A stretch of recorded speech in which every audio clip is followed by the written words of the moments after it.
안녕하세요, 진목TV입니다. 오늘은 마커스 보그의 새로 만난 하느님이라는 책을 여러분에게 소개하겠습니다. 마커스 보그는 예수 세미나 팀에서 역사적 예수 연구를 진행한 신약학자이자 진보적 기독교의 대표적 사상가이기도 합니다. 저는 이미 그의 책을 2권이나 진목TV에서 소개한 바가 있습니다. 한 번은 그리스도인이라면 반드시 읽어야 할 5권의 책 중 한 권으로, 다른 한 번은 성경 해석을 180도 바꾸어줄 3권의 필독서 중 한 권으로 소개했습니다. 이번에는 그가 왜 그리스도인이 성서에 근거하여 범죄 신론이라는 것을 주장할 수 있으며 그것이 그리스도인의 신앙 전반에 어떤 변화를 가져다 주는지를 새로 만난 하느님이라는 책을 통해 말씀해 드리도록 하겠습니다. 먼저 범죄 신론부터 설명하겠습니다. 범죄 신론은 모든 것이 하나님 안에 있다는 신관을 의미합니다. 이 전통 기독교 신관은 초자연적 유신론으로서 하나님의 초월이 주로 강조됩니다. 이 전통 기독교 신관에도 하나님의 편재라는 개념이 있지만 그것은 하나님의 전지와 무소부재를 의미합니다. 그러나 사실상 대다수 그리스도인은 저 하늘 위 어딘가에 있는 초월에 초점을 두고 이 자연과 하나님을 대립시킵니다. 그에 비해 마커스 보그에 의하면 이 범죄 신론은 만물이 하나님의 품 안에 있다, 이렇게 이제 표현할 수가 있는데요. 그래서 초월뿐만 아니라 내재를 동시에 강조할 수 있습니다. 보그는 이렇게 말합니다. 나는 하느님에 대한 범죄 신론적 개념이 하느님에 관해 생각하는 가장 적절한 방식을 제공한다는 점을 강조하고자 한다. 즉, 이 개념 속에서 하느님은 모든 것을 포괄하는 넘어섬이며 동시에 바로 여기이다. 하느님에 관해 생각하는 이러한 방식은 성서적, 기독교적 전통에 충실할 뿐만 아니라 우리의 경험에 가장 잘 맞아떨어진다고 나는 단언한다. 보그는 어린 시절 평범한 미국 시골 어느 루터교 전통에서 자랐습니다. 그러나 그는 자신이 청소년 이후 교육받고 자라면서 교회에서 가르치는 신앙을 맹목적으로 받아들일 수는 없었습니다. 옛날이라면 모를까, 계몽주의 시대, 소위 이성의 시대를 이후 우리가 이제 살아가고 있기 때문에 전통 기독교 교리나 세계관을 그대로 받아들이는 것은 상식적으로 불가능하기 때문입니다. 그러나 그의 청년 시절 미국에서 이제 2개의 대립하는 신학 덕분에 그는 선택을 할 수 있었습니다.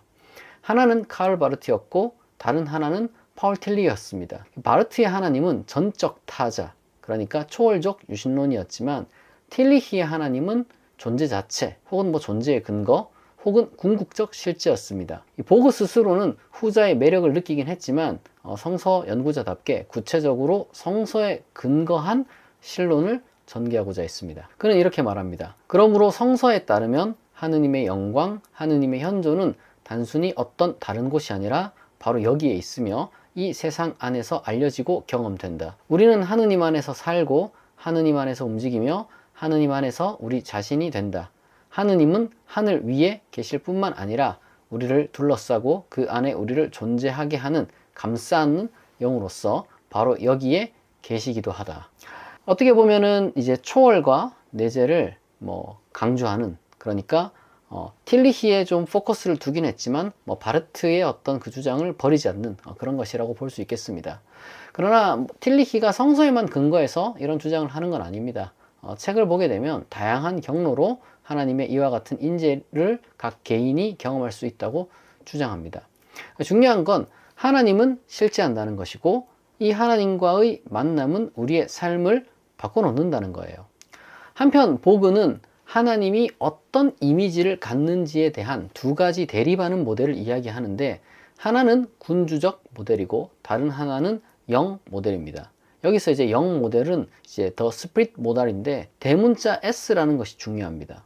군주적 모델에서 하나님이 영이라는 것이 부인되진 않거든요. 그러나 그것은 이제 수많은 하나님을 정의하는 방식 중 하나인 것이고 본질적 이미지는 아닌 것이죠. 그러니까 소문자 S입니다. 그러나 군주적 모델이 아니라 이 영의 모델에서는 바로 그 영이라는 속성이 바로 본질이 되는 겁니다. 보그가 이렇게 2가지 하나님 이미지 모델을 비교하는 이유는 그것이 구체적인 신앙의 내용과 삶을 결정짓기 때문입니다. 군주적 모델의 하나님은 간단히 말해 왕입니다. 그리고 우리는 신하입니다. 이 모델에서 우리는 불충한 신하로서 왕의 벌을 받아 마땅하나 그의 아들이 대신 벌을 받음으로써 우리가 용서받게 되었습니다. 저 높은 곳에서 무소불위의 권능을 갖고 법을 제정하고 심판하지만 용서하는 하나님인 것이죠. 그리고 이제 이 하나님을 믿게 된다면 필연적으로 우리는 창조주와 피조물이라는 수직적 이원론으로 사고하게 되고, 이는 계층적으로 나머지 존재들에게도 이제 부과되어 온 어떤 그러한 관습을 우리가 이제 정당하게 됩니다. 그러니까 인간이 자연을 지배하고 또 강한 자가 약한 자를 지배하고 특히 남자가 여자를 지배하는 것이죠. 자비롭게 다스려야 하지만 어쨌거나 지배라는 것은 여기서 정당화될 수밖에 없습니다. 그러나 다른 모델, 곧 영 모델은 하나님은 저 높이 혹은 뭐 저 멀리 계신 분이 아니라 바로 여기 우리와 함께 계신 분이며, 전통적으로 부여된 남성 이미지뿐 아니라 남성과 여성 이미지 모두를 동시에 포괄하게 됩니다. 또한 이런 관점에서는 이 하나님의 창조라는 것은 저 시초에 혹은 뭐 태초에 딱 한 번 일어난 과거 사건이 아니라 지금도 하나님이 이루어가는 지속적인 피조물과의 관계 맺음이 됩니다. 그리고 죄의 문제는 왕에 대한 불충이 아니라 바로 이렇게 피조물과 함께하고 피조물을 돌보시는 하나님과 더불어 상처 입은 다른 피조물에 대하여 함께 아파하지 못함에 대한 것이 됩니다. 보그는 이것을 이렇게 표현합니다. 죄는 하느님이 지으신 것들이 고통에 무관심한 것과 더불어 그것들의 고통을 가하는 것을 포함한다. 이제 결국 강조점은 하느님의 법들에 대한 위반으로서의 죄가 아니라 관계의 배반과 아픔을 함께 나누지 못함으로써의 죄에 있게 된다. 그렇다면 예수는 어떻게 이해해야 할까요? 버그는 우리말로 번역되었으나 아쉽게도 현재는 절판된 Meeting Jesus Again for the First Time 이라는 책과 그리고 또 여러 권의 이제 예수에 관한 저술들을 통해 뭐 예수에 관해 이야기했지만 여기서 잘 요약을 해줍니다. 핵심은 하나님은 예수를 통해 자신을 결정적으로 드러내셨다는 겁니다. 그러나 하나님은 모세나 엘리야 등 유대 기독교 전통에서 이미 여러 번 자신을 드러내셨고, 심지어 바로 그 유대 기독교 전통 밖에서도 자신을 드러내셨다는 것을 보그는 인정합니다. 그러나 그는 그리스도인으로서 결정적으로 예수를 통해 하나님이 자신을 드러내셨다고 주장하는 것이죠. 그는 예수의 제자들의 부활 경험 중심으로 부활 경험 이전 예수상과 부활 경험 이후 예수상이 있다고 꽤나 성실하게 논증합니다. 아무래도 역사적 예수 연구, 그러니까 그것이 자신의 어떤 그 전공이라 그런 것 같습니다. 그런데 이제 핵심은 역사적 예수이건 혹은 예수 사망 후 제자들의 부활 체험, 그리고 이어지는 영적 체험을 통해 그들 가운데 임재한 그리스도이건 하나님의 임재와 하나님에 대한 깨달음을 드러냈다는 점에서는 궁극적으로 이 둘이 대립하지 않는다고 보는 거예요. 보그는 역사적 예수 연구를 통해서 공간복음의 어떠한 자료들에서는 명백히 예수 자신에게로까지 거슬러 올라갈 수 있는 전승층이 있다고 봅니다. 그는 이제 큐를 연구하고 주장한 학자라는 점을 우리가 또 기억하면 여기서 좋은 거죠. 고맙게도 역사적 예수에 대한 보그 자신의 매우 짧은 요약이 이 책에 있습니다. 그는 이렇게 말합니다. 예수에게는 영적인 차원, 지혜의 차원, 그리고 정치적 차원이 있었다. 예수는 유대교 신비주의가요 치유자였으며 깨달음을 얻은 지혜의 스승이었고 사회적 예언자였다. 그런데 이제 부활에 대해서 조금 더 이제 이야기를 하자면, 보그는 부활에 대해 시체에 무슨 일이 일어나는 게 아니라고 봐요. 그러니까 시체에 무슨 일이 일어나는 건 소생이고 부활은 다른 개념이라는 거죠. 당초 바울의 용어만 보아도 그것이 실제 시체에 무슨 일이 일어난 것이 아님을 알 수 있다고 그는 말합니다. 최초의 부활 경험과 초기 공동체의 부활 경험은 전혀 다른 방식으로 새로운 존재 양식에 대한 인식이자 경험이라는 거죠.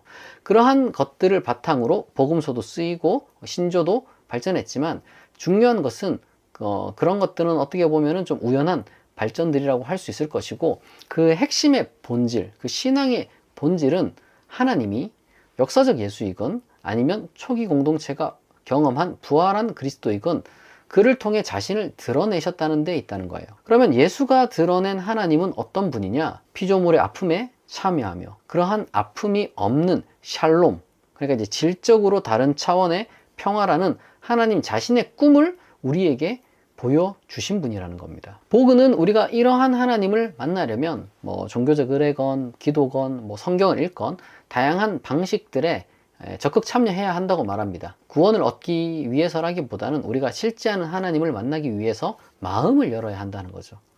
그러나 복음은 이것을 기계적으로 혹은 뭐 법칙이 있는 것처럼 설명하지는 않습니다. 사람마다 다 이 경험이 다를 것이다 라는 걸 인정합니다. 다만 다양한 방법이 있으니까 자신에게 맞는 길을 찾아가도록 이제 마음을 열어갈 것을 이제 권할 뿐이죠. 그리고 마음이 변하게 된다면 개인의 삶뿐 아니라 사회에 대해서도 다른 태도를 가질 것이라고 복음은 주장합니다. 이 종종 현세 질서를 하나님의 뜻이라고 주장하는 그리스도인도 있고, 혹은 현세 질서에 침묵하는 것이 하나님의 뜻이라고 주장하는 그리스도인도 있지만, 복음은 우리 이웃의 아픔이 현존하는 이 질서가 하나님의 뜻이라고 볼 수 없으며, 하나님의 꿈, 하나님의 샬롬 혹은 하나님의 나라는 필연적으로 참여하는 그리스도인들을 통해 변화시키는 정치 영역에도 영향을 미친다고 말합니다. 이를 위해서 이제 신구약 성서에 관해서 이제 좀 배경에 대해서 보그가 설명을 하는데, 그 신구약 성서가 쓰인 그 시대는 그러니까 이제 농경 시대였습니다. 산업 시대 이전에. 상위 1, 2%가 사회 생산의 3분의 1을 차지하고 나머지는 그 3분의 1로 살아가야 했어요. 그리고 상위 1, 2%가 그러한 것을 차지하게 된 것에는 도무지 납득할 만한 그런 뭐 이유는 없었던 것이죠. 나머지 대다수는 그리고 그저 지나친 고통에 내버려졌습니다.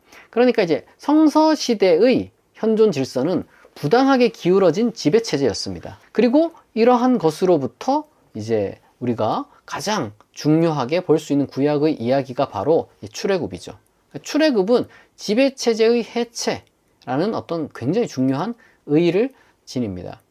물론 시간이 지나서 이 왕국 시대에 들어서 유다, 이스라엘 자체적으로 파라오를 세우고 지배체제를 다시 정당화하는 일명 엘리트 신학 내지는 뭐 상류층 신학이 등장을 했지만, 성서에는 동시에 그러한 지배체제를 비판하고 하나님의 본래의 의도인 평등한 샬롬을 촉구하는 예언자 신학도 등장했습니다. 하나님의 이름이 동일하게 야훼였지만 실제로는 대립하는 긴장 내지는 뭐 신앙의 어떤 그 갈등이 있었던 것이죠. 복음은 이렇게 말합니다. 동일한 하느님의 이름으로 고대 이스라엘의 전형적인 예언자들은 지배체제와 이를 정당화하는 상류층 신학을 공격했다. 그들의 신학은 종교적인 사회적 저항의 목소리였다. 하느님과 깊은 관계 속에 있던 영의 사람들로서 이들은 자신들의 하느님 경험에 힘입어 가난한 사람들을 착취하는 상류층을 고발했다. 그들은 또한 전혀 다른 사회 질서에 대한 비전을 가지고 그들의 청중들의 상상력을 자극했다. 그들은 하느님의 꿈을 꾸고 있던 사람들이고 그 꿈을 대변한 사람들이었다. 그리고 이것은 예수님에게도 이어졌습니다. 예수님을 통해서 구체적으로 드러난 하나님의 샬롬은 함께 아파하는 마음, 그러니까 연민을 갖고서 이 세계의 체제의 악에 저항하는 것이며, 지배체제가 사라진 세계를 추구하는 것, 그리고 우리가 알지는 못하지만 어떠한 그 하나님의 완벽한 질서가 이 세계에 도래하는 것입니다. 그러니까 하나님의 뜻이 하늘에서와 같이 땅에서도 이루어지는 것이죠. 그런데 복음은 과연 교회의 역사를 돌이켜보면 교회가 그 일을 잘 해내었나 이제 반성합니다. 회의적일 수밖에 없는 거죠. 그리고 복음은 지금 자신이 살아가고 있는 그 미국을 바라봅니다.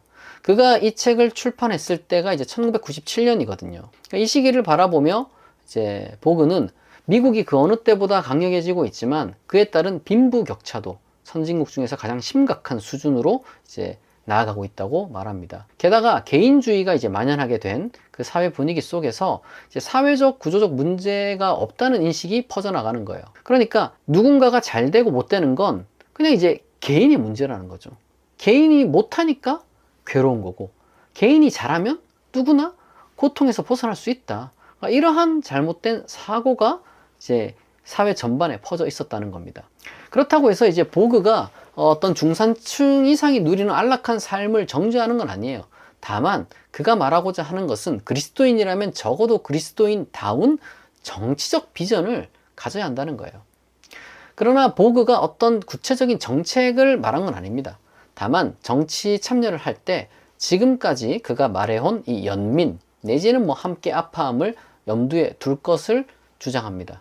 그는 이렇게 말합니다. 함께 아파함은 단순히 친절한 태도를 의미하는 것이 아니라는 점을 강조하는 것이 중요하다. 하나의 가치로서의 함께 아파함의 힘은 그 반대편의 가치를 살핌으로써 드러날 수 있다. 즉, 증오, 남용, 잔인성, 불의, 무관심, 이기성, 종교적, 세속적 형태의 자만, 마음의 완고함, 인종차별주의, 성차별주의, 계급주의, 군국주의 등등이 그것이다.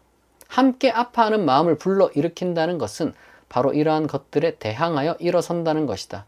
그러므로 이것은 아무런 문제 제기도 하지 않으면서 모든 것을 너그럽게 보아주는 그러한 유약한 가치가 아니다. 우리가 이것을 완전히 실현해내지 못한다 하더라도 그것은 하느님의 나라가 하나의 이상으로서 가치가 없다는 것을 의미하지 않는다. 끝으로 보그는 이 모든 논의를 구원으로 마무리합니다. 성서가 말하는 구원은 내세가 아니라 지금 이 현세와 관련되어 있음이 명백하다고 보그는 말합니다. 그러니까 이제 성서가 말하는 구원이란 하나님의 도움으로 인간이 현재 자신이 처한 공경으로부터 해방되고 현재 참된 실존으로부터 이제 소외된 자신과 이제 화해하는 것을 의미한다는 거죠. 그럼 내세에 대해서는 어떤 입장이냐? 보그는 불가지적 입장을 취합니다. 그는 단호하게 죽으면 끝이라고 말하진 않아요. 그러나 그는 죽음 뒤에 대해서 무언가를 또 말할 수 없다고. 게다가 성서도 내세에 관해서는 거의 말하지 않는다거나 혹은 몇몇 다소 이제 또 상충하는 듯한 이미지만 있을 뿐이라고 말합니다. 이제 보그가 어떻게 보면 좀 단호하게 말해도 될 것 같은데 굳이 불가지론적 입장을 취하는 것에는 그의 개인 신념에 근거하는 것 같고 뭐 임사체험이라든지 기타 무언가에 대해 열린 태도를 가져서 그런 것 같습니다. 그러나 그럼에도 그에게 중요한 것은 내세가 아닌 것 같아요. 구원이란 하나님이 지금 여기 이 땅에서 이루는 일이라고 보그는 확신합니다. 중요한 것은 이것을 믿고 참여하느냐, 이 결단의 문제인 거죠. 그리고 보그는 다음과 같은 말로 자신의 책, 이 새로 만난 하느님을 이렇게 마무리합니다. 우리는 구원이 이 세상에서의 삶 속에서 무엇을 의미하는지 알 수 있다. 구원에 대한 성서적 이해의 중심에 있는 것은 지금 여기에서 하느님과 관계를 맺는 것이고 그 은사들은 자유, 기쁨, 평화, 사랑이며 그 열매는 아파함이고 정의이다. 기독교 복음은 우리의 치유와 온전한 삶을 가능하게 하는 이 관계, 우리의 상처를 치유함으로써 우리를 변화시키고 지금 여기에서의 우리의 삶을 하느님과 함께하는 삶으로 만드는 이 관계로 우리를 초대하는 것이다. 이렇게 오늘은 마커스 보그의 새로 만난 하나님이라는 책의 내용을 다루어 보았습니다. 현재 교보문고 등에서 전자책으로는 7,560원으로 구매할 수 있습니다. 정말 만원도 되지 않는 돈으로 이런 책을 우리말로 읽을 수 있다는 게 얼마나 큰 복인지 모르겠습니다. 분량은 번역서 종이책 기준으로 300쪽 정도이기 때문에 제가 다룬 것보다 훨씬 자세하고 좋은 내용이 이제 책에 담겨져 있습니다. 이 영상을 보신 모든 분들이 이 책을 꼭 구매해서 읽길 바라고요. 특히 새로운 기독교 신앙을 추구하거나 영성에 관심 있는 분들은 꼭 사서 읽어보시면 좋겠습니다. 영상이 유익하셨다면 후원과 멤버십 가입을 부탁드립니다. 앞으로도 국내 최고의 신학 및 종교 콘텐츠를 만드는데 동참해주세요. 제가 준비한 건 여기까지입니다. 경청해주셔서 감사합니다. 지금까지 진목TV였습니다.